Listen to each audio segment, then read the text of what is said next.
Assalamualaikum warahmatullahi wabarakatuh. Saya Putri Nur Asya Lubis, NPM 23140209 dari kelas 4D. Jadi di sini saya akan menyampaikan kesimpulan mata kuliah pengembangan bahan ajar bahasa Indonesia SD dengan judul konsep dasar bahan ajar bahasa Indonesia SD. Sekarang itu bahan ajar merupakan seperangkat materi yang disusun secara sistematis, baik tertulis atau tidak, sehingga tercipta lingkungan atau suasana yang memungkinkan untuk siswa belajar. Sumber belajar dapat diartikan sebagai segala tempat atau lingkungan sekitar, benda, dan orang yang mengandung informasi dan dapat digunakan sebagai wahana bagi peserta didik untuk melakukan proses perubahan tingkah laku. Dengan demikian, maka sumber belajar dapat dikategorikan sebagai berikut. 1. Tempat atau lingkungan alam sekitar. 2. Benda. 3. Orang. 4. Bahan. 5. Buku. 6. Peristiwa dan fakta yang sedang terjadi. 7. Sumber belajar. Bahan ajar menurut Panne adalah bahan-bahan atau materi pelajaran yang disusun secara sistematis yang digunakan guru dan siswa dalam proses belajar mengajar.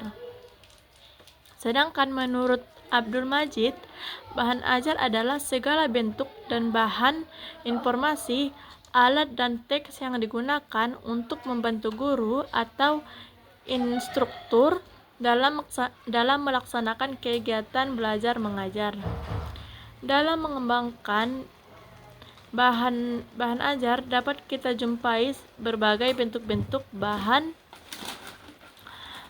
A. Buku latihan berupa buku yang berisi latihan-latihan soal yang digunakan guru untuk menguji pemahaman peserta didik selama pembelajaran.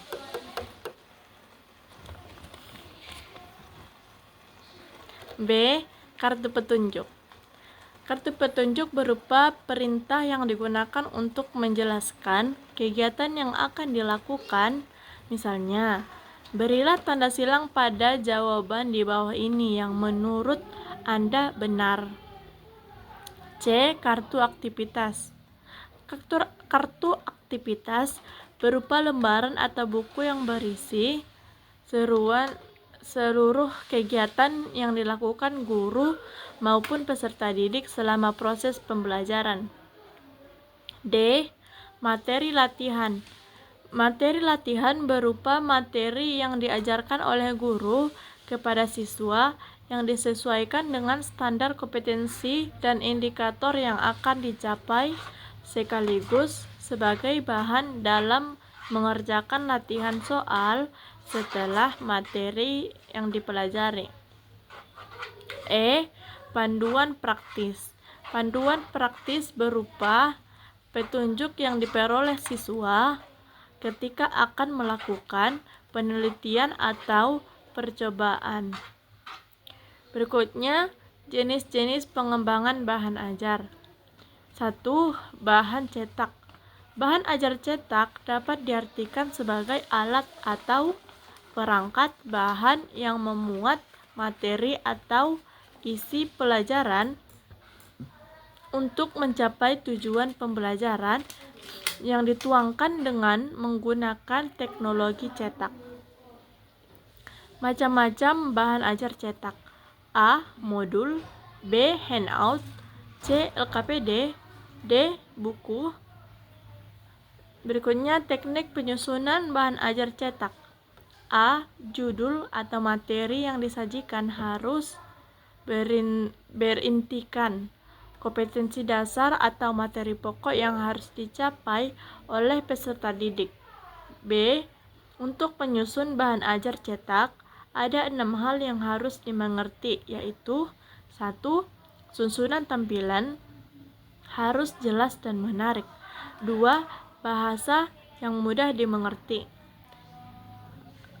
3. Mampu menguji pemahaman. 4. Adanya stimulus. 5. Kemudahan dalam membacanya. 6. Materi instruksional. 2.